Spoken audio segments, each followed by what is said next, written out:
श्रोतावृन्द, आजको यो अङ्कमा कुराकानीको लागि हामीसँग अतिथिको रूपमा हुनुहुन्छ नेकपा एमालेका जिल्ला सदस्य तथा अणेराज सोभियुका थाई कमिटी सदस्य स्वरूप सुयाल। आउनुहोस् उहाँलाई कार्यक्रममा स्वागत गरौँ। स्वरूपजी, यहाँलाई स्वागत छ कार्यक्रममा। हजुर, धन्यवाद। प्रसङ्ग सुरु गरौँ। कस्तो छ राजनीतिक अवस्था देशको अहिले? कसरी बुझ्नु भएको छ, कसरी हेर्नु भएको छ देशको समकालीन राजनीतिलाई यहाँले? समग्रमा राजनीतिक अवस्था, विभिन्न सूचना प्रविधि, अहिलेको यो पत्र पत्रिका, आम सञ्चार माध्यमले त देशका सबै कुना कन्दारामा पनि देशको वर्तमान तातो तातो राजनीतिक अवस्था सबैको अपडेट त छँदैछ। मूलत अहिलेको नेपालको राजनीतिको वर्तमान अवस्था भनेको एउटा 5 दलको गठबन्धन जसले सरकार सञ्चालन गरिरहेको छ र त्यो भर्सेस तपाईँको गत निर्वाचनमा जनताले लोकप्रिय मत दिएर एमालेको नेतृत्व र वाम गठबन्धनको पहल कदमीमा बनेको एक खालको सत्ताको जुन हैसियत थियो त्यो एमालेको लिगेसीले लिइरहेको छ र त्यो बिचको 5 दलीय गठबन्धन र एमाले बिचको रस्कारस्कीमा चाहिँ देशको राजनीति अगाडि बढिरहेको छ र समग्रमा राजनीतिको आगामी बाटो अहिलेको दिशा चाहिँ सही दिशामा गइरहेको छ भन्ने चाहिँ महसुस मलाई भइरहेको चाहिँ छैन। अब राजनीतिले सही दिशा लिन सकेको छैन, सही दिशामा गइरहेको छैन भन्नु। अब देशको अवस्था के होला त्यसो भएदेखि? अब यसरी नै तपाईँले भने झै नै राजनीति सही दिशामा नआउने हो भनेदेखि देशको भविष्य के होला? मूलत राजनीति सबै नीतिहरू मध्येको सर्वोत्तम नीति हो। हामीले त्यसलाई राजनीति भन्छौँ। राजनीतिले सबै क्षेत्र, संस्कृति, कला, आर्थिक, सामाजिक, सबै अर्थशास्त्र सबै चिजलाई प्रभाव पार्ने त राजनीति हो मूलत। त्यस कारणले गर्दाखेरि जब राजनीति सही बाटोमा जान्छ, त्यो समाजको, त्यो राज्यको, त्यो देशको राजनीति सही बाटोमा जान्छ भने समग्र त्यो देशको सबै क्षेत्रको विकास सही ढङ्गले हुने हो। सही ढङ्गले हामीले सकारात्मक अपेक्षा गर्न सक्छौँ। तर मूलत के हो भन्दा नेपालको राजनीतिमा हामीले देखिरहेका छौँ, भोगिरहेका छौँ राजनीति पार्टीभित्रका आन्तरिक समस्या र एक पार्टीले अर्को पार्टीले राजनीतिक संस्कारको जुन खालको गतिविधि हामीले गर्न सकिरहेका छैनौँ, त्यो हामीले पनि ममा भन्नुपर्ने हुन्छ र मेरै दलले पनि त्यो खालको गतिविधि गर्न सकेको अवस्था छैन। मूलत नौजवानहरूले मूलत के बुझ्नु पर्यो हामीले भन्दा सबै पार्टीका यहाँ रहेका वामपन्थी, कङ्ग्रेस, प्रजातान्त्रिक जति पनि हामीले चाहिँ विचार सिद्धान्तको आधारमा सङ्गठन बनाएका छौँ, पार्टी बनाएका छौँ, ती सबै पार्टीमा चाहिँ संलग्न भएका नौजवान युवाहरूले पहल कदमी नगरिकन नेपालको राजनीति सुध्रिने छैन र नेपालको राजनीति सही बाटोमा नगइकन देशको अवस्था, देशको राजनीति, देशको सबै क्षेत्र सही ढङ्गले सही बाटोमा जानेछ भन्ने मलाई लाग्दैन र त्यसको निमित्त हामी जिम्मेवार भन्नुपर्छ। मूलत हामी नौजवान युवा पङ्क्तिहरू चाहिँ सही ढङ्गले क्रियाशील भएर देशभक्तिको भावनाको सन्दर्भले आफ्नो पार्टीभित्र नै आन्तरिक चाहिँ प्रतिस्पर्धा, आन्तरिक लोकतन्त्र, आन्तरिक मजबुती र देशको सन्दर्भमा पनि सही खालको चाहिँ एउटा जिम्मेवारी बोध व्यक्त गरेर अगाडि बढेको अवस्थामा चाहिँ सही ढङ्गले राजनीति अगाडि बढ्छ, देश स्वाभाविक रूपमा बढ्छ। भनेपछि यहाँले चाहिँ अब मौजुदा नेताहरू, अहिले भएका नेताहरूले देशलाई सही दिशा दिन सकेनन्। अब युवाहरू जाग्नुपर्छ। पूर्ण रूपमा अहिले देखिएका नेतृत्वमा भएका व्यक्तिहरू असफल भए, यी व्यक्तिबाट देश चल्दैन, अब युवाहरू नै अगाडि बढ्नुपर्छ भन्न खोज्नुभएको यहाँले? एक हिसाबले भन्न सकिएला त्यो पनि, तर त्यो सँगसँगै फेरि यो राजनीति, यो खालको आजको अवस्था, आजको परिवर्तन, यी सबै चिजको योगदान त ती पुराना नेताहरूकै पहल कदमीमा भएका हुन् नि, त्यो चिजलाई सम्मान गर्नुपर्छ। मेरो आशय त्यति मात्रै पनि होइन, तर ती चिज आजको युगमा, आजको समयमा अपडेट भइरहेको अवस्था छैन। आजको युगले के मागिरहेको छ, आजको समाजले के मागिरहेको छ भन्ने कुरा हामीले ख्याल गर्न नसक्दा, हामीले आजको समयलाई पक्रिन नसक्दाखेरि हामीले सोचेको उपलब्धि प्राप्त गर्न सकेको अवस्था होइन नि त। त्यस कारणले गर्दाखेरि पुराना नेताहरूले, पुराना चाहिँ हाम्रा अग्रजहरूले गरेका उपलब्धिहरूलाई टेकेर उहाँहरूलाई अभिभावकीय भूमिका निर्वाह गर्दै आजको समय र आजको युग सुहाउँदो हामीले नेतृत्व चाहिँ परिवर्तन गर्नुपर्ने हुन्छ र यसको रिफरेन्स त फेरि पुरानो पुस्ता नै हुन्। फेरि उहाँलाई सम्मान नगर्ने भन्ने विषय त होइन। फेरि अन्य पार्टीको अवस्थाको कुरा गर्दै गरौँला, तर तपाईँले यसो भन्दै गर्दाखेरि विधानै चेन्ज गरेर तपाईँको पार्टीको अध्यक्ष पुनः अध्यक्ष हुनुभयो, युवालाई स्थान दिनु भएन उहाँले। तपाईँ भन्दै हुनुहुन्छ युवाले स्थान पाउनुपर्छ, युवा नेतृत्वमा पुग्नुपर्छ, तर भएको विधान पनि परिवर्तन गरेर आफै नेतृत्वमा आउनुभयो तपाईँको पार्टीका चाहिँ वयोवृद्ध व्यक्ति। वयोवृद्ध व्यक्ति, पार्टीको आदरणीय अध्यक्ष केपी ओलीलाई तपाईँले इङ्गित गर्दै हुनुहुन्छ, मैले बुझेँ। मूलत के हो भन्दाखेरि नेकपा एमालेको विधान महाधिवेशन भयो। त्यो विधान महाधिवेशन हामीले पूर्ववत गरेको अवस्था 70 वर्ष क्रस गरिसकेपछि पार्टीको कार्यकारी पदमा रहन नपाइने जुन खालको हामीले गरेको फैसला थियो त्यसमा टेकेर नयाँ विधान अपडेट गरेको हो। केपी ओलीजीलाई नै टार्गेट गरेर विधान परिवर्तन गरिएको थियो। बुझ्न यसरी पनि सकेला, यो चिजलाई म अन्यथा त मान्दिनँ, तर टार्गेटै त्यो मात्रै हो भन्ने चाहिँ मलाई लाग्दैन। किनकि केपी ओली अहिले 70 वर्ष क्रस गरेको छ त, सौरामा भएको नेकपा एमालेको 10औं राष्ट्रिय महाधिवेशनमा केपी ओली 70 वर्षको उमेर हद पार गरिसकेको अवस्था होइन। त्योभन्दा अगाडि नै उहाँ तपाईँको महाधिवेशनबाट निर्वाचित हुनुभएको छ। त्यस कारणले गर्दाखेरि त्यो विधान उहाँलाई लागू हुन सकेन, किनकि उमेरै पार गरिसकेको अवस्था छैन त। त्यस कारणले गर्दाखेरि उहाँ बन्न किन नपाउने? एउटा नेकपा एमालेको नेता कार्यकर्ता विधानत दिएको अधिकार उहाँले प्रयोग गर्न किन नपाउने त नि? सोही बमोजिम उहाँ अध्यक्षमा निर्वाचित हुनुभएको। अबको सन्दर्भमा 70 वर्ष क्रस गरिसकेपछि स्वाभाविक रूपमा उहाँ पार्टीको कार्यकारी जिम्मेवार रहनुहुन्न भनेर उहाँ आफैले पनि घोषणा गर्न सक्नुभएको अवस्था छ र हामी कार्यकर्ता पक्षले पनि त्यो खालको अपेक्षा गरिरहेका छौँ र हाम्रो विधानले पनि स्वाभाविक रूपमा त्यो दिएको अवस्था छैन। वास्तवमा अब चुनावको बेलामा एउटा घोषणापत्र तयार गर्ने, अब देशलाई कम्युनिस्ट नेतृत्वको खाँचो छ भनेर चाहिँ जनताको माझमा जानुभयो, जनताले विश्वास पनि गरे, भोट पनि दिनुभयो। तर तपाईँहरूको आफ्नै नेतृत्वमा भएको आफ्नै अहमताले गर्दाखेरि पूर्ण कार्यकाल कम्युनिस्टले शासन गर्न सकेन, कम्युनिस्टको नेतृत्वमा देश अगाडि बढेन। व्यक्तिगत स्वार्थको कारणमा कम्युनिस्टहरू भुले। जनताले अब यसरी बुझे हुन्छ? यसो छ, हामीले लामो समय यो 64-65 वर्षको नेपाली कम्युनिस्ट आन्दोलनको इतिहास भनेको टुटफुट विभाजनको इतिहास हो। हामीले यो सत्यलाई हामीले सोही बमोजिम बुझ्नै पर्ने र अब पनि यसरी नै अगाडि बढ्नुपर्छ। अब पनि यसरी अगाडि बढ्नुपर्छ भन्ने मत त म राख्न चाहन्न। चिज के हो, थोरै केलाउँ। तपाईँले नेकपा र वाम गठबन्धन र जनताले गरेको जुन विश्वासको हिसाबले वामपन्थी गठबन्धनले 2/3 लगभग हाराहारीमा जनमत प्राप्त गरेको थियो, त्यो चिजलाई म छोटो 1 मिनटमा केही डिस्क्राइब गर्न चाहन्छु। के हो त्यो भन्दा, हामीले त्यो 62-65 वर्षको कम्युनिस्ट आन्दोलनको इतिहासमा जहिले पनि नेकपा एमाले 51 सालमा चाहिँ एकल सरकार सञ्चालन गर्यो। बिचमा विभिन्न चाहिँ एउटा कम्बिनेसनको सरकारहरू विभिन्न दलहरूसँग मिलेर एक खालको सरकार बनायो। कम्युनिस्टले पनि 2-5 वटा प्रधानमन्त्री त बनायो, तर त्यसले वास्तवमा कम्युनिस्टले सोचेको राज्य कस्तो हुन्छ त? कम्युनिस्टले दिन खोजेको जनतालाई डेलिभर गर्न खोजेको मुद्दाहरू के हुन् त भन्ने सन्दर्भमा हामीले त्यो खालको आफ्नो जनमत, त्यो खालको सत्ता र शक्ति स्थापना नगरिकन हामीले दिन सक्ने हाम्रो एजेन्डाहरू लागू गर्न सकेनौँ। त्यसको निमित्त हामीले जनता कहाँ गयौँ? हामी एमाले र माओवादी वाम गठबन्धन बनाएर जाँदैछौँ। हामीले जनमत दिनुहोस्, हामी कम्युनिस्टले गर्न सक्ने चाहिँ कामहरू, हाम्रो कम्युनिस्ट आदर्श नैतिकताले दिने, जनतालाई डेलिभर गर्न सक्ने हाम्रा मुद्दाहरू, हाम्रा चाहिँ कार्यक्रमहरू अगाडि बढाउँछौँ भनेर त्यो माग गऱ्यौँ। जनताले स्वाभाविक रूपमा विश्वास गर्नुभयो। हामीले नेपाली जनतालाई धन्यवाद दियौँ र त्यो सरकार हामीले सञ्चालन गरिरहेका थियौँ। बिचमा एकताको सन्दर्भमा फेरि एमाले र माओवादी किन वाम गठबन्धन मात्रै बनाउने विचार फरक भइसकेको अवस्था छैन। हामी कम्युनिस्ट आन्दोलनमै छौँ।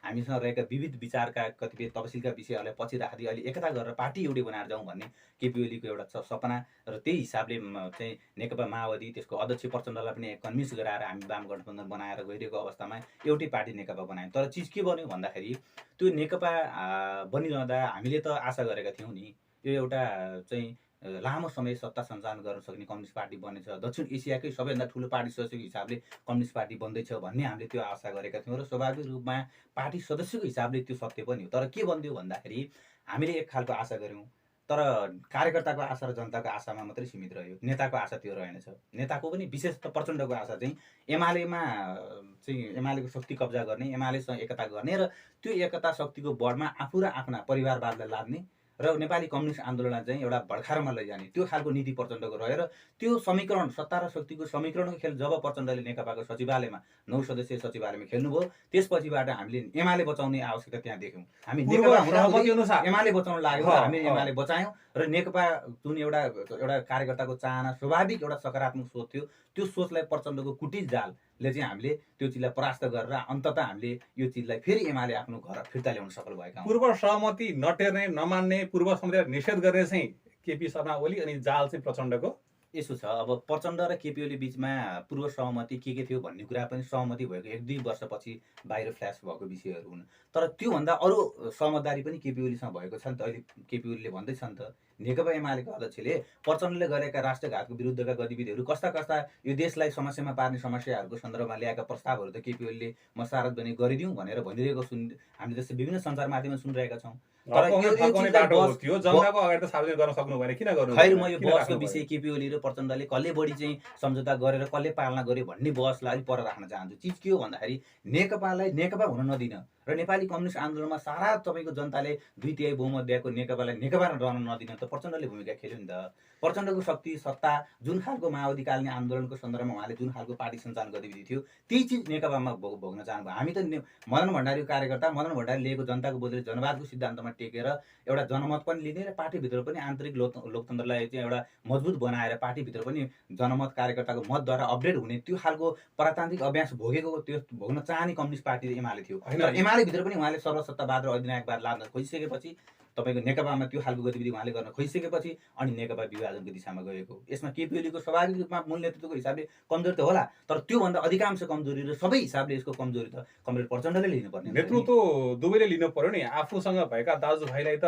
आफ्नो घरमा राख्न सकेनन् कमरेड अध्यक्ष ओलीले, अध्यक्ष मूल अनि मैले भने दोष चाहिँ अर्कोलाई लगाउने। मैले भने नि त कमरेड केपी ओलीले पार्टीको मूल नेतृत्व पहिले अध्यक्ष हुनुहुन्थ्यो, सक्नु भएन। यसको कमजोरी स्वाभाविक रूपमा केपी ओलीलाई जाँदै जाँदैन त्यो भन्न सकिँदैन नि हामीले, रहनुपर्छ। केपी ओलीको पनि कमजोरी भयो खै छ नि, तर मूल चिज के हो भन्दाखेरि नेकपालाई नै तपाईँको पार्टी एकताको स्पिरिटलाई नै तपाईँको चाहिँ बुझ्न नसक्ने र पार्टीभन्दा परिवारवाद, आफ्ना आफन्त छोराछोरी बुहारीलाई मन्त्री बनाउने, तपाईँको होइन आफ्ना वरपर परिवारमा रहेका मान्छेलाई सत्ता र शक्तिको केन्द्रमा लाने मात्रै नीति लिएर जब पार्टी कब्जा गर्ने र राज्य कब्जा गर्ने यो चाहिँ तपाईँको व्यक्तिवादी इच्छा जब प्रचण्डमा देखियो नि, त्यसपछि नेकपा एमालेका सचेत जब जनताको बोलीले जनवाद मान्ने कार्यकर्ता पङ्क्तिले यो चिजलाई रुचाएन। तपाईँले लगाउनु भएको आरोप त तपाईँकै पार्टीभित्रका पूर्व भनौँ अब चाहिँ जुन माधव कुमार नेपालको खेमामा हुनुहुन्छ, जानुभयो त्यो पार्टीमा जानुभयो, ती व्यक्तिहरूले पनि त अध्यक्ष ओलीलाई लगाएको आरोप हो नि। यो राजनीति हो, राजनीतिमा आरोप प्रत्यारोप स्वाभाविक रूपमा भइहाल्छ। उहाँहरूले लगाउनु भएको आरोप छ, तर पुष्टि गर्न सक्ने प्रमाणित गर्न सक्ने आरोप त लगाउनु पर्यो नि त। केपी ओलीले अहिले आरोप लगाइरहँदाखेरि ती जसले आरोप लगाइरहेका साथीहरू हुनुहुन्छ उहाँहरू हिजो त्यही पार्टीका केपी ओलीलाई अध्यक्ष मानेर बस्नुभएको होइन, केपी ओलीलाई मूल नेतृत्व मानेर बसिरहेको अवस्था होइन। उहाँहरूले भन्नुभएको होइन 50 वर्ष कम्युनिस्ट पार्टीले सरकार सञ्चालन गर्छ, अब नेपालमा 50 वर्ष कसैले नचिताए हुन्छ भनेर भन्ने। तर अहिले के हो त, यो आरोपको निमित्त आरोप एक खालको स्वाभाविक होला राजनीति गर्ने पात्रहरूको लागि, तर त्यो आरोपले तथ्यलाई टेक्न पर्यो नि, तथ्य र सत्यको वरिपरि त घुम्नु पर्यो नि। यो नेकपा एकीकरण गलत थियो। नेकपा म त मूलतः के भन्छु भन्दाखेरि म एउटा नेकपा एमालेको एउटा सामान्य विद्यालय उमेरदेखि काम गरेको पार्टीको एउटा कार्यकर्ता हुँ र कम्युनिस्ट आन्दोलनमा एकता, कम्युनिस्ट पार्टी एउटै हुनु यो सुन्दर चिज हो। तर नेकपाको सन्दर्भमा मैले जब नेकपाको एकता भयो त्यो बेलामा पनि मैले आफ्नो विचार व्यक्त गरेको थिएँ। यो नेकपाको एकता अर्गानिक पार्टीको एकता होइन, यो एउटा स्वाभाविक रूपमा विचार सिद्धान्त मिलेको एकता होइन। यो एकताको रूपमा स्वीकार गर्नै सकिँदैन। त्यस कारणले गर्दाखेरि यो एकता गलत छ, यो एकता सही होइन भनेर मैले तत्कालीन अवस्थामा भनिरहेको अवस्था थिएँ र मैले आफ्नो विचारहरू विभिन्न सञ्चार माध्यम, मिडिया, सामाजिक सञ्जाल मार्फत पनि अभिव्यक्ति गरिरहेको थिएँ। त्यो एकता सही एकता थिएन। त्यो एकता नै नेपाली कम्युनिस्ट आन्दोलनमा त्यो एउटा अभिशापको रूपमा देखा पर्न जानेछ भनेर मैले स्वाभाविक रूपमा राखेको थिएँ। त्यो एकतालाई हामीले सही ढङ्गले मान्न सक्दैनौँ, किनकि त्यो एकता कसरी एकता छ त्यो सन्दर्भमा राम्रो छैन भन्दाखेरि तपाईँको जङ्गली बँदेल र एउटा खसीलाई एउटै खोरमा राख्दाखेरि के हुन्छ हो, नेकपा एमाले र नेकपा माओवादीको एकता त्यस्तै खालको एउटा युवा विचार हाम्रो एउटा युवा नेतृत्व भएको नाताले तपाईँको दिमागमा आएका यी कुराहरू मूल नेतृत्वमा चाहिँ आएन त्यसो भएदेखि स्वाभाविक रूपमा किन नआउने? केपी ओलीलाई यो चिजहरूको जानकारी छैन होला र भनेपछि चुनावी रणनीतिको रूपमा मात्रै एमालेले प्रयोग गर्यो यसलाई। त्यसरी पनि नबुझौँ। चुनावी त प्राविधिक कुरा हुन्, तर त्यो प्राविधिक चिजलाई टेकेर सत्ता र शक्तिमा पुगेर गरिब किसान श्रमजीवी वर्गलाई काम गर्ने जुन कम्युनिस्ट पार्टीको कम्युनिस्ट आन्दोलनमा लागेका नेता कार्यकर्ताको उद्देश्य हुन्छ नि, त्यसलाई कार्यान्वयन गर्नको लागि त्यो खालको एकता गरिएको। भलै के भयो हामीले सोचे जस्तो गर्न सकेनौँ। कस्ता प्रविधि काम कम्युनिस्ट आन्दोलनभित्र छिरे, कस्ता पात्रहरूलाई हामीले भोग्न पर्यौँ। कमरेड प्रचण्ड एउटा पात्र हुनुहुन्छ, त्यस्तै अरू पात्र हुनुहुन्छ, हामीले त भोग्यौँ त। यो चिजले गर्दाखेरि सही ढङ्गले बाटो त्यो हिसाबले लाग्न नसकेको अवस्था हो नि त। यो वास्तवमा अब जनताले कसलाई छाड्ने? काङ्ग्रेस, एमाले, माओवादी प्राय सबैका नेतृत्वहरू प्रधानमन्त्री भइसकेको अवस्था छ, सबैले चाहिँ राज्य सत्ता सञ्चालन गरिसकेको अवस्था छ। जनता चाहिँ सधैँ पार्टी फेर्दै, पार्टी छान्दै, भोट हाल्ने पार्टीलाई 5-5 वर्षमा चाहिँ चेन्ज गर्दै बसिरहने हो होइन? जनताको काम चाहिँ त्यति भयो। अब त्यसरी पनि नभनौँ। जनता राज्यको एउटा महत्त्वपूर्ण शक्ति हो। राजनीतिमा जनताको जनमतले नै सर्वोपरि भूमिका खेल्छ। कुन पार्टीले सत्तामा लाने, कुन पार्टीलाई राजनीति विचार आस्था बोकेको शक्तिलाई चाहिँ कहाँ पुर्याउने भन्ने विषय पनि जनताको मत बिना त कुनै राजनीति पार्टीको अस्तित्व सम्भव छ र छैन। जनताको काम मर्नेको भोट हाल्ने भयो, नेताको काम भनेको चाहिँ त्यसरी पनि नबुझौँ। नेताको काम अब यसरी सकारात्मक हिसाबले व्याख्या गर्ने हो भने हामी सकारात्मक दिशाले सोचौँ होइन।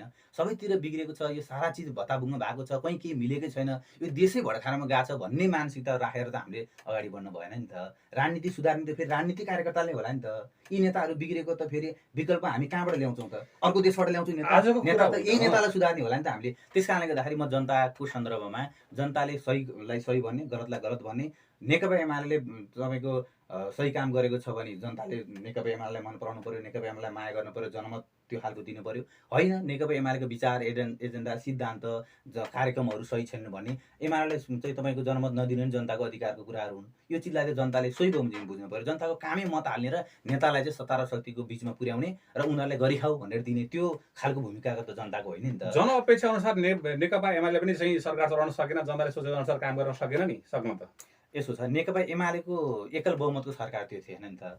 वाम गठबन्धन बनायौँ, हामीले सरकार बनायौँ, सरकारको मूल नेतृत्व एमालेको लिगेसी बोकेको अध्यक्ष केपी ओलीले चलाउनु भएको थियो। तर त्यहाँ जटिलता थियो, त्यहाँ चाहिँ काम गर्न नदिने देख्नु भएन हामीले। केपी ओलीले एउटा एजेन्डा ल्याउँछ, पार्टीको एउटै पार्टीको अर्को सह अध्यक्ष तपाईँको दोस्रो अध्यक्ष कमरेड प्रचण्डले राष्ट्रवादी एजेन्डा, देशको विकास र समृद्धिको एजेन्डामा पनि विरोधका शब्दहरू हामीले सुन्थ्यौँ। एउटै पार्टी, यो दुनियाँमा एउटा पार्टीको अध्यक्षले चाहिँ प्रधानमन्त्री छ, उहाँले देशभक्तिको सन्दर्भमा, देशको चाहिँ राष्ट्रियताको सन्दर्भमा, देशको विकास र समृद्धिको सन्दर्भमा ल्याएका मुद्दा एजेन्डाहरूलाई पार्टीको अर्का दोस्रो वरियता क्रमको अध्यक्षले यस्तो खालको गतिविधि, यस्तो खालको विरोध, यो खालको ग्रुपिजम त्यो गरेर अनि सरकारलाई काम गर्न सकिन्छ? सहयोग गर्ने होला नि त। सकारात्मक हामी त कम्युनिस्ट यो बहुदलीय राजनीतिमा त प्रतिपक्ष र सत्तापक्ष भनेको सत्तापक्षले गरेका राम्रा कामलाई त प्रतिपक्षले समर्थन गर्ने हो नि, गलत प्रवृत्तिमा पो खबरदारी गर्ने हो, बिग्रेका चिजहरूमा पो क्वेसन गर्ने हो त। तर हामी पार्टी एउटै रहेर पनि दुई खालको सत्ता, दुई खालको हामी शक्ति केन्द्रको बिचमा हामीले त्यो नेकपाकालीन अवधिमा त्यो खालको परिस्थिति बिहोऱ्यौँ। फलत हामीले जनतालाई सही चाहिँ कार्यान्वयन गर्न सकेनौँ, कार्यक्रमलाई हामीले सही ढङ्गले अगाडि बढाउन सकेनौँ, जनताका एजेन्डाहरूलाई पुरा गर्न सकेनौँ, गरिब किसान श्रमजीवी वर्ग दुःख सुखमा भने जति साथ दिन सकेनौँ। भरे कतिपय गतिविधि भएका छ राष्ट्रिय गौरवका योजनाहरू, देशभक्तिका सन्दर्भमा, लिपुले कालापानीका सन्दर्भमा हामीले चाहिँ जमिन फिर्ता ल्यायौँ, सगरमाथाको उचाइहरू हामीले चाहिँ अपडेट गराएर नयाँ खालको चाहिँ उचाइ कायम गऱ्यौँ। दुई चारवटा एजेन्डा, दुई चारवटा गतिविधि जो केपी ओलीकै नेतृत्वमा यो देशले 50 वर्ष यता गर्न नसकेको, नेपाली काङ्ग्रेसले सरकार सञ्चालन गरेको बेलामा अहिले इतिहाससम्म गर्न नसकेका केही राष्ट्रवादी गतिविधिहरू, दुनियाँले देख्न लायक गतिविधि त केपी ओलीको कार्यकालमा भयो नि त। यो सत्यलाई त हामीले स्वीकार गर्नु पर्ला नि त। नक्सामा आएको कुरा अब संसदबाट चाहिँ सर्वसम्मत रूपमा पारित भएको कुरा हो। खैर त्यतिखेर चाहिँ नेतृत्व नेकपा एमालेको थियो। वास्तवमा लामो सङ्घर्षपछि प्राप्त भएको संसदीय व्यवस्थाको हत्या गर्न पनि त नेकपा एमाले अग्रसर भएर अगाडि बढेको हो नि। केपी शर्मा ओलीको पूर्ण रूपमा चाहिँ त्यसमा चाहिँ छ नि छैन। कसरी बुझ्ने भन्दाखेरि हामीले के जनताको मतमा जान्छु, म जनताको मत लिन जान्छु भन्ने कुरा संसदको हत्या, प्रजातन्त्रको हत्या हुन्छ? त्यो पनि विधान अनुसार जानु पर्यो नि, त्यो पनि विधान अनुसार हुनु पर्यो नि। जनताको मत लिनको लागि त्यो पनि समय होला, समय छ, विधानमा लेखेको होला, त्यो पनि संविधानमा लेखेको छ। जनताको मत लिने पनि निश्चित अवधि हुन्छ, समय हुन्छ।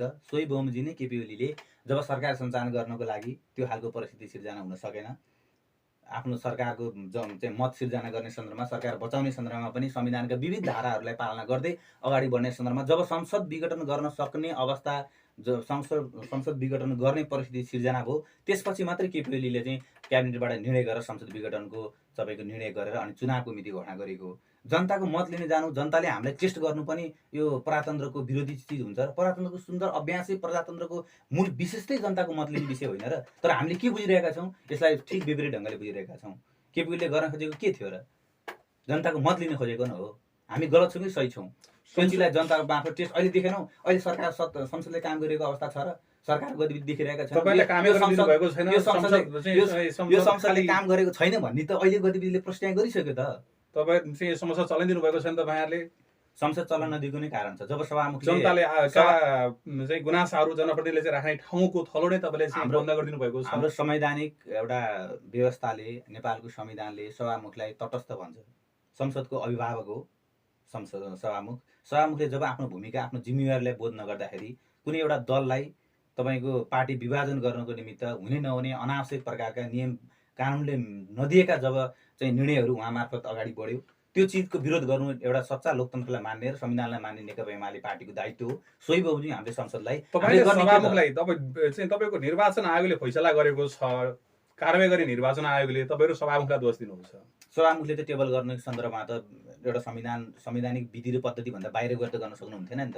जब हरेक त्यही चिजलाई सभामुख तपाईँको अग्नि सापकोटाले कुन ढङ्गले पेश गर्नुभयो अगाडि र एमालेकै विभाजन हुने सन्दर्भमा आएका विधेयकलाई कुन ढङ्गले चाहिँ पेश गर्नुभयो भने सर्वोच्चमा विचाराधीन मुद्दामा चाहिँ के अरे चाहिँ तटस्थ भएर बसेर चाहिँ संसदको कारबाही अगाडि बढाएको पनि भए पनि त हुन्थ्यो नेकपा एमाले। यो चाहिँ अब जब कि यो संसद कारबाही प्रक्रिया चाहिँ सर्वोच्चमा चाहिँ विचाराधीन अवस्थामा छ, फैसला भएको छैन। बुझेँ, एमाले लोकतन्त्रलाई सम्मान गर्ने हो। लोकतान्त्रिक विधि र संसदभित्र पनि संसदीय गतिविधि, संसदीय मर्यादालाई कायम गरेर आफ्ना गतिविधिहरू सञ्चालन अगाडि गर्छ।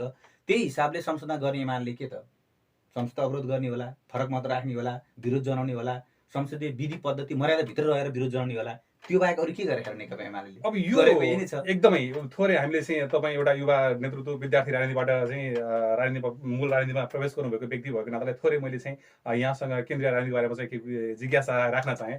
वास्तवमा यहाँको एउटा युवा भएको नाताले के सोच्नु भएको छ? यी दलहरूबाट देशको विकास सम्भव छ? काङ्ग्रेस, एमाले, माओवादी, यो संसदीय व्यवस्था, यो संहिता, यो प्रदेश, यो स्थानीय तह, जुन प्रकारको छ नि तपाईँको जुन अब यो वार्षिक कर कति, त्यसपछि वार्षिक सञ्चालन खर्च कति, यो सबै हेर्दाखेरि देशको अवस्था कहाँ गएको जस्तो लाग्छ यहाँलाई? के सोच्नु भएको छ यहाँले? मूलत यसो छ, अब फोहोर सफा गर्नु छ त खाल्टोमै पस्नु पर्ला नि त। हामीले यो देशका राजनीतिक दल र नेताहरूबाट हामीले सोचे जस्तो विकास भएन, हामीले चाहे जस्तो परिवर्तन पाएनौँ, हामीले त्यो भनिरहेछौँ।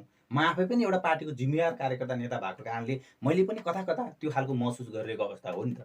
तर चिज के हो भन्दाखेरि हामीले समाधान कहाँबाट खोज्ने त नि? हामी मबाट खोज्ने होला, हामीले यही पङ्क्तिबाट खोज्ने होला, यही राजनीतिक दलहरूबाट खोज्ने होला, यही राजनीतिक नेताहरूबाट खोज्ने होला। त्यस कारणले गर्दाखेरि हामीले सुधार्न सक्छौँ, हामीले सच्याउन सक्छौँ। कमजोरी हामीले गरेका छौँ र यो कमजोरीको तपाईँको सुधार्ने, यो कमजोरीलाई सही बाटोमा लाने पनि हामी नेता कार्यकर्ताहरूले नै हो। त्यस कारणले गर्दाखेरि नेपालको भविष्यको सन्दर्भमा यी नेताहरूले गरेका कमजोरी, यी राजनीतिक पार्टीहरूले गरेका कमजोरीको सन्दर्भमा हामीले सुधार गर्दै, उहाँहरूलाई खबरदारी गर्दै सही बाटोमा लानुपर्ने अवस्था हाम्रै पहल कदमी लियो। त्यस कारणले गर्दाखेरि सकिन्छ। हामी आशावादी बनौँ, जिम्मेवार बनौँ, कर्तव्य बोधलाई हामीले पालना गरौँ र सही दिशामा देश जान्छ नि। यही दलले, यही एमाले, यही काङ्ग्रेस, यही माओवादी, यी दलले नै यो देशको नेतृत्व गर्छ र यो देशलाई सही बाटोमा लान्छ भने म चाहिँ पूर्णतः आत्मविश्वासमा छु। आफ्नै पार्टी मिलाउन नसक्ने चाहिँ दलहरू छन् यहाँ। नेपाली काङ्ग्रेसको पनि अब हेर्दाखेरि चाहिँ कतिपय जिल्ला अधिवेशनहरू हुन बाँकी नै छ, गर्न सकेको छैन। नेकपा एमालेको त्यस्तै छ। अब नेकपा माओवादीको पनि कतिपय कुराहरू टुङ्गिन बाँकी नै छ अधिवेशनको कुराहरूमा। यसो हेर्दाखेरि आफ्नै पार्टी व्यवस्थापन गर्न सकिरहेको छैन, यिनीहरूले देश व्यवस्थापन गर्न के सक्थे? तपाईँकै पार्टीले पनि चितवनको अधिवेशन गर्न सकेको छैन क्यारे, नेतृत्व टुङ्गेको छैन क्यारे।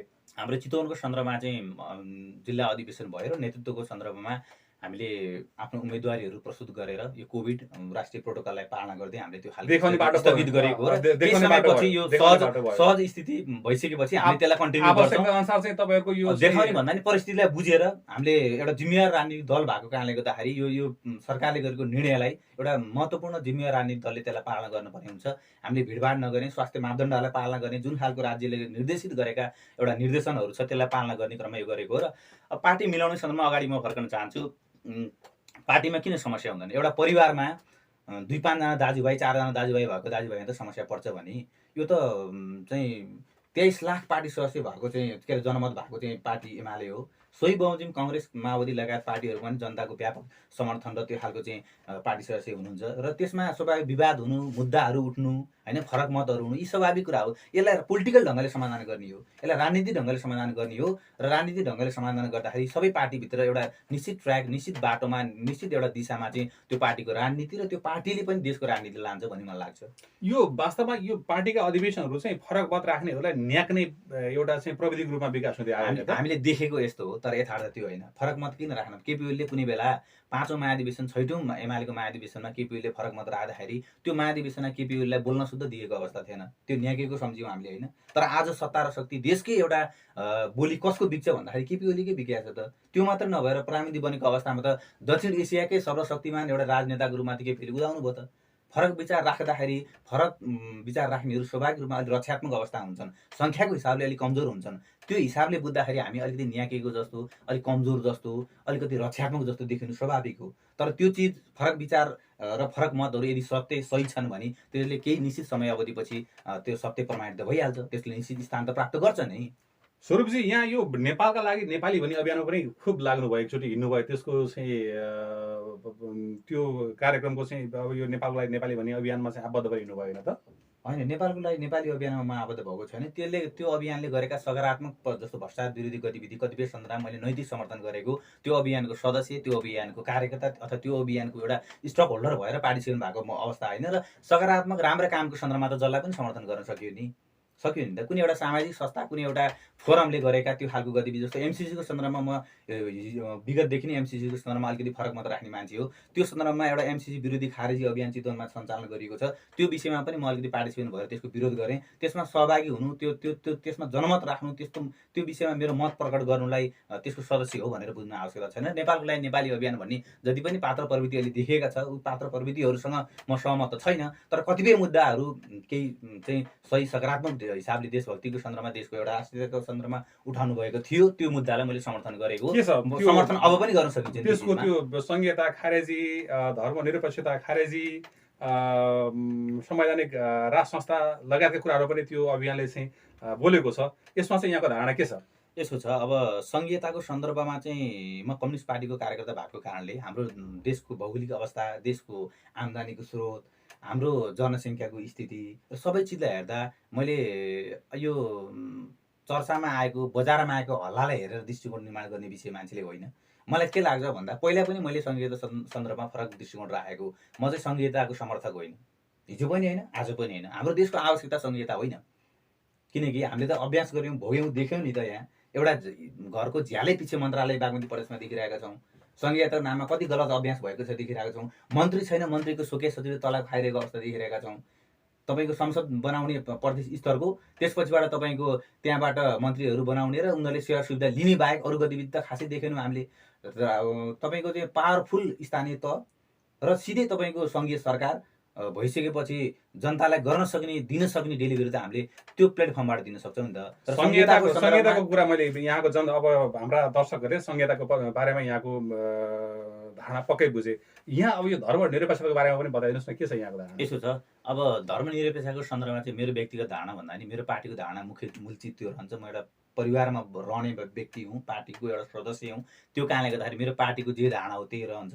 र तपाईँको सङ्घीय के अरे धर्मनिरपेक्षताको सन्दर्भमा चाहिँ धर्म स्वतन्त्र हो, व्यक्तिको अधिकारको विषय हो। धर्मलाई नै मैले नयाँ ढङ्गले बुझ्छु। मान्छेले मन्दिरमा पूजा गर्नु, ढुङ्गालाई खोपेर अलिक आकर्षक कलात्मक बनाएपछि त्यो भगवान मान्नु, यी चिजलाई म स्वीकार गर्दिनँ। यो दुनियाँमा एउटा मान्छेले असल काम गरेर अर्को मान्छेले हित गर्छ भने त्यो मान्छे धर्मात्मा हो। म चाहिँ त्यसरी बुझ्छु। त्यस कारणले गर्दाखेरि धर्म लिने स्वतन्त्रता व्यक्तिलाई रहन्छ र राज्यको कुनै एउटा विशेष धर्म चाहिँ हुनु हुँदैन। यो चिजलाई चाहिँ यो चिजमा चाहिँ म प्रष्ट छु। यो एउटा कुरा संविधानमा लेखेको कुरा म तपाईँलाई चाहिँ प्रश्न राख्न चाहेँ। धर्मनिरपेक्षता भन्नाले सनातन कालदेखि चलिआएको धर्मको रक्षा भन्ने बुझ्नु पर्दछ, बुझ्नेछ भनेको छ। धर्मनिरपेक्ष भनेको चाहिँ अपेक्षा नै नहुने हो वास्तवमा नेपाली शब्दकोशको नि हो भनेदेखि। तर संविधानमा चाहिँ धर्मनिरपेक्षको उल्टो चाहिँ अर्थ लगाएर लेखिएको छ। यो के नजानेका व्यक्तिहरू हुन् अथवा जाने गरेका हुन्, के अचम्मको कुरा हो यो? हेर्नुहोस् त, त्यसरी पनि नबुझौँ। तपाईँले भनेको पहिलो भनेकै चिज हो, परम्परादेखि चलिआएको धर्म संस्कृति निरपेक्षभित्र परेको गर्ने नै चिज हो। निरपेक्षभित्र परेको त्यो कुरा परेन त्यो त। भनेपछि संविधानमा गलत लेखियो। अलि गलत भन्दा नि अलिकति धर्मनिरपेक्ष अनि अलिकति दोहोरो अर्थ लाग्ने टाइपको, त्यो मात्रै होइन, संविधानको अरू पनि विषय म राख्न सक्छु जो एउटा दोहोरो अर्थ लाग्छ होइन, त्यो चिज हो। तर हाम्रो पार्टीको चिज चाहिँ धर्म, राज्यको कुनै एउटा धर्म हुँदैन। नागरिकले धर्म लिने स्वतन्त्रता उसको व्यक्तिगत स्वतन्त्रताको विषय हो। र मैले मेरो कुन धर्म लिन्छु भन्ने कुरा स्वतन्त्रताको कुरा हो। म चाहिँ हिन्दू, मुस्लिम, तपाईँको चाहिँ इसाई, बौद्ध सबै चिजलाई उत्तिकै सम्मान गर्छु। सबै चाहिँ मठ मन्दिरमा जान्छु। यो दलीय व्यवस्था आएपछि वैदेशिक हस्तक्षेप बढ्यो, देशको अर्थतन्त्र झन् कमजोर हुँदै गयो, विदेशीहरूको चाहिँ नाङ्गो नाच देखियो, कूटनीतिक सवालमा पनि नेपाल असाध्यै कमजोर रह्यो, स्वाधीनता बचाउन पनि गाह्रो भयो। यो भन्दा त राज संस्था नै ठिक हो कि भनेर सोच्ने जनताहरूलाई यहाँको धारणा के छ? के भन्न चाहनुहुन्छ? जनतालाई स्वतन्त्रता छ। नेपालको संविधानले दिएको स्वतन्त्रताले भरपुर प्रयोग गर्न जनता, नेता, कार्यकर्ता, यो देशका सबै नागरिकलाई त्यो खालको स्वतन्त्रता छ, प्राप्त गर्न सक्नुहुन्छ उहाँले। उहाँले राखेको धारणा ठिक हो यसको मतलब? यसो छ, म ठिक र बेठिक भन्ने सन्दर्भमा नि मेरो मत के हो भन्ने कुरो प्रधान चिज हो। त्यस कारणले गर्दाखेरि राज्यमा चाहिँ हामीले हिजो ती जनताको अपार समर्थन र अपार जुनको दुःख, पसिना, श्रमको आन्दोलन, 62 आन्दोलनले राज संस्थालाई विदा गरेको होइन र गलत। अब फेरि राज संस्थालाई जनताले विदा गरेको होइन, तपाईँ गलत अब होइन, राज संस्थालाई जनताले विदा गरेको होइन। हामीले यही सडकहरूमा, यही चोक चौतारामा राजतन्त्र मुर्दाबाद भनेर नारा लाउने होला, पोलिटिकल पार्टीका नेता कार्यकर्ताले नेतृत्व गरे होला, तर समर्थन जनताको नभइदिए भए त्यो आन्दोलन सही निष्कर्षमा पुग्थ्यो। आन्दोलनको गलत व्याख्या भयो भने तपाईँ पाइयो नि। राज संस्था फाल्ने भएर चाहिँ आन्दोलन भएको थिएन। यसो हो, राज संस्था फालेको दलालहरूले हो। 19 दिनको आन्दोलन, 62 को आन्दोलनमा 19 दिन सहभागी हुने एउटा फुच्ची केटो म पनि थिएँ। मलाई पनि ती शब्दहरू सुनेको छु।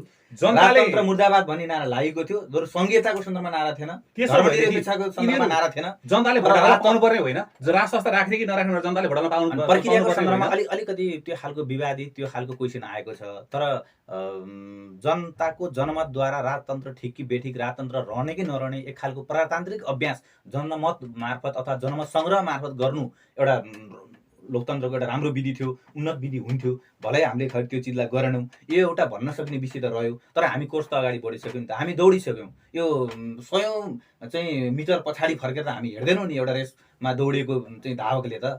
हामी त दौडिसक्यौँ अगाडि। अब अगाडि यही व्यवस्थाभित्र रहेका गलत कमजोरी, गलत प्रवृत्तिलाई सच्याउँदै यो व्यवस्थालाई समुन्नत बनाउने, सही बनाउने विषय त होला नि त। अब फेरि हामी ब्याक फर्किन्छौँ र के बिग्रेको हो यो व्यवस्थालाई, यो चिजलाई सच्याउँ न। जनताको आशय त छ नि, जनमत सङ्ग्रह हुनुपर्छ बारेमा पाइयो, जनताको आशय पाइयो, जनताले सङ्गठन बनाउन पाइयो, जनताले राजतन्त्र माग्न पाइयो, जनताले राजतन्त्र मात्र होइन अरू कुनै एउटा नयाँ तन्त्र, कुनै एउटा विधि, कुनै एउटा शासन पद्धतिको माग गर्न पाइयो। तपाईँ त्यसको अहिले लागि जिल्ला सङ्गठन सदस्य बनाउन हुनुहुन्छ, कार्यक्रम गर्न पाइयो। तपाईँ नेकपा एमालेको जिल्ला सदस्य हुनुहुन्छ, भोलि चाहिँ केन्द्रीय सदस्य बन्नु होला अथवा भोलि एउटा मूल नेतृत्वमा पुग्नु होला। वास्तवमा जनताले नै छान्न पाउनुपर्छ यो राज संस्था राख्ने कि नराख्ने, जनताले भोट हाल्न पाउनुपर्छ भनेर यहाँले बोल्न सक्नुहुन्छ?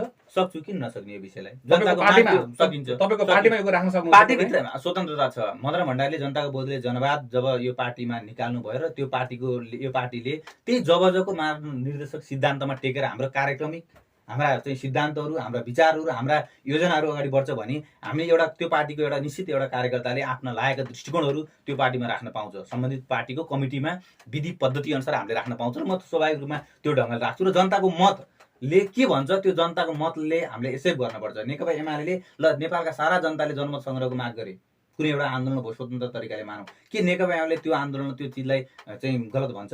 र जनताले त्यो जनमत मार्फत कुनै एउटा व्यवस्थालाई चाहिँ जनमत मार्फत प्रमाणित गरे भने अनि एमाले त्यो चिजलाई गलत भन्न मिल्छ? त्यो भन्दा नि जनताको मत सबभन्दा बढी त नेकपा एमालेको पक्षमा छ। हामीले एमाले के भन्छ भन्ने कुरो त देशको मत र देशको एजेन्डा त त्यही भन्छ त। भनेपछि यो पछिल्लो समयमा धर्ममा पनि बढी आसक्ति देखिएको छ, चाहे त्यो चाहिँ राम मन्दिर निर्माण गर्ने सवालमा होस्, चाहे पशुपतिमा चाहिँ सुन हाल्ने सवालमा होस्, यो कता कता यो नेकपा एमाले नेतृत्व लिन्छ यसको? अब नेतृत्व देशभित्र रहेका कला संस्कृति संरक्षण गर्ने ती सबै दायित्वको, धर्मको, हाम्रो भित्र रहेका परम्परा होइन, परापूर्व कालदेखि आइरहेको रीतिथिति चलन, यी सबै चिजलाई राज्यको एउटा सम्पत्ति संस्कृति हो। यो चिजलाई संरक्षण गर्नु नेकपा एमाले जस्तो एउटा जिम्मेवार पार्टीको दायित्व हो। सोही बमोजिम हामीले संरक्षण गरिरहेको हो। हामी मान्छौँ त, हामी नेपाली जनताले मानेका धर्म पहिलेदेखि पालना गरेका परम्पराहरूलाई के नेकपा एमाले बहिष्कार गर्छ त? गर्दैन नि त। हामी त सम्मान गर्छौँ यो चिजलाई, यो हाम्रो सम्पत्ति हो नि। कम्युनिस्टहरू त फेरि धर्म विरोधी हुन् नि त।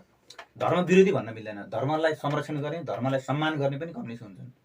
कम्युनिस्टका कार्यकर्ता, कम्युनिस्ट पार्टीमा लागेका कार्यकर्ता कतिको धर्मात्मक बन्ने, मन्दिरमा टोयलेट गर्दै हिँडेका थिए कम्युनिस्ट कार्यकर्ता, कतिको आध्यात्मिक बन्ने भन्ने विषय त्यो कार्यकर्ताको व्यक्तिगत स्वतन्त्रताको विषय रह्यो।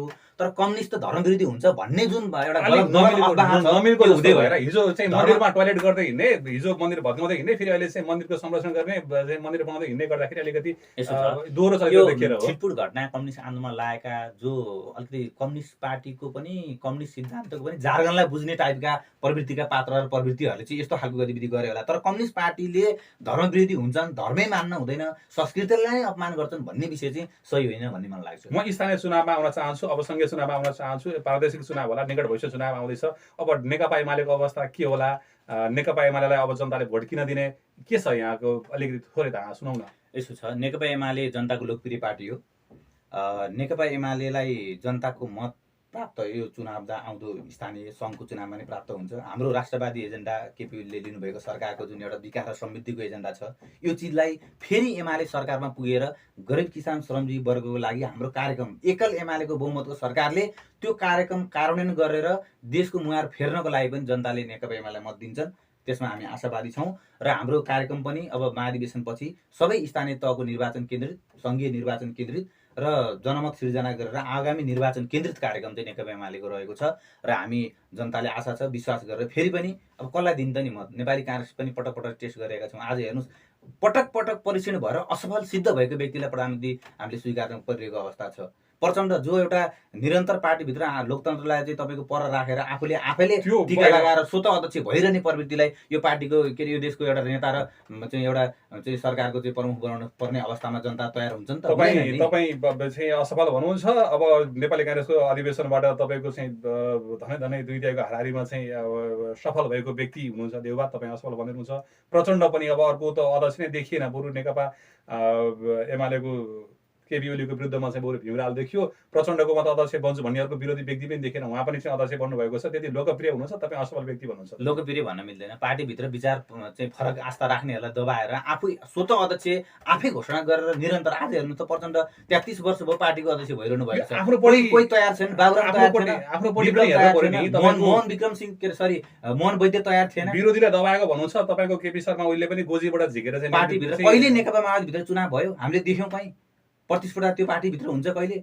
एकदलीय अधिनायकवाद लादेर व्यक्तिवादी अधिनायकवाद लादेर पार्टीलाई कब्जा गर्ने प्रचण्डको नीति जो पार्टीभित्र छ गोजीबाट चाहिँ नेम लिस्ट निकालेर बाहिर निकालेर चाहिँ थपडी पनि लागेका हुन् अधिवेशनमा। हामीले 16 अधिवेशनमा तपाईँले कतिको सूचना प्राप्त गर्नुभयो? तपाईँ जतिको एउटा जिम्मेवार एउटा सूचनाको राख्ने एउटा व्यक्तित्वले त्यो हामीले देखेका थियौँ। लिनुभयो होला। आधिकारिक निर्वाचन भएको छ, त्यहाँ निर्वाचन भएर केपी ओली आफै निर्वाचित भएको, उपाध्यक्षहरू तपाईँको सचिव लगायत केन्द्रीय सचिवहरू सबै निर्वाचित भएर प्रतिनिधिले त प्रचार पनि गर्न पाउनु भएन। किन नपाउनु? प्रचार गर्नुभयो। म त्यो महाधिवेशनको एउटा व्यवस्थापन समितिको सदस्य म पनि हो, म आफै त्यो चाहिँ महाधिवेशनलाई देखिरहेको भोगिरहेको व्यक्ति। अन्त्यमा असाध्यै मिठो कुराकानी भयो आजको। वास्तवमा एउटा युवा नेतासँग भएको जोस, सागर, ऊर्जा यसले नै भोलि हाम्रो देश बनाउनेछ हामी आशा गरौँ। तपाईँको कुराकानी हामीलाई मन पर्यो, दर्शकहरूलाई पनि पक्कै पनि मन पर्ला। तपाईँको यो जोस, सागर र ऊर्जा यसरी नै अगाडि बढ्दै जाओस्। अन्त्यमा हामीसँग थोरै धेरैमा 20 सेकेन्ड मात्रै बाँकी छ, के भन्न चाहनुहुन्छ अन्त्यमा? के भन्न चाहन्छु भन्दाखेरि हामी यो देशका चाहिँ गलत प्रवृत्तिहरू, यो देशका समस्या बिग्रेका चिजहरू राजनीतिक पार्टीहरूमा छन्, त्यो चिजलाई हामी स्वीकार गर्छौँ। तर फेरि बनाउने, सुधार गर्ने र सकारात्मक दिशामा यो समाजलाई अगाडि बढाउने पनि यी राजनीतिक पार्टीहरूले नै हो होला। राजनीतिक पार्टीभित्र समस्याहरू होला, त्यसलाई हामी जस्ता अलि 21st सेन्चुरीका सचेत पढे लेखेका युवाहरूले, हामी नौजवानहरूले सुधार गर्छौँ, अगाडि बढ्छौँ। हामी आशावादी बनौँ, सकारात्मक दृष्टिकोणका साथ हामी आफ्नो कर्तव्यबोध, आफ्नो दायित्व के हो त्यो चिजलाई बोल्यौँ। हाम्रो भविष्य उज्जवल छ, हाम्रो समाजको भविष्य उज्जवल छ, देशको भविष्य उज्जवल छ। धन्यवाद। उहाँ हुनुहुन्थ्यो नेकपा एमाले जिल्ला सदस्य एवं अनेरा सुविका थाई कमिटी सदस्य स्वरूप सुयाल। आजको बहसमा हामीले उहाँसँग कुराकानी गऱ्यौँ। यही कुराकानीसँगै आजको लागि कार्यक्रमको निर्धारित समय सकिएको छ। यतिन्जेलसम्म रेडियो सुनेर साथ दिनुहुने तपाईँ सम्पूर्ण श्रोताहरूलाई र आजका अतिथि स्वरूप सुयाललाई धन्यवाद दिँदै म प्रकाश बाबु बिदा हुन्छु। नमस्कार।